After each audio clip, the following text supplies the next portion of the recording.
সীমান্তে সোনার বিস্কুট সহ গ্রেপ্তার পাচারকারী। উদ্ধারকৃত সোনার বিস্কুটের বাজার মূল্য প্রায় 50 লক্ষ টাকা।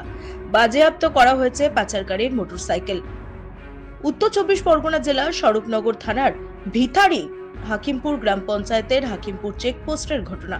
সূত্রের খবর, পাচারকারীর থেকে উদ্ধার হয়েছে 4টি সোনার বিস্কুট, যার ওজন প্রায় 495 গ্রাম। বাজার মূল্য 50 লক্ষ টাকা। 34 বছর বয়সী শাইন গাজী, বাড়ি হাকিমপুর সীমান্তে।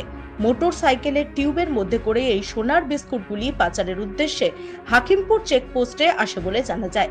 চেকপোস্টের 143 নম্বর ব্যাটালিয়নের সীমান্তরক্ষী বাহিনী তাকে আটকায়। বাইক তল্লাশি চালাতে গিয়ে দেখা যায় গাড়ির চাকার টিউবের মধ্যে লোকানো রয়েছে সোনার বিস্কুটগুলি। তদন্তে জানা যায় দুবাই, মায়ানমার, বাংলাদেশ হয়ে ভারতে ঢুকেছে এই সোনার বিস্কুটগুলি।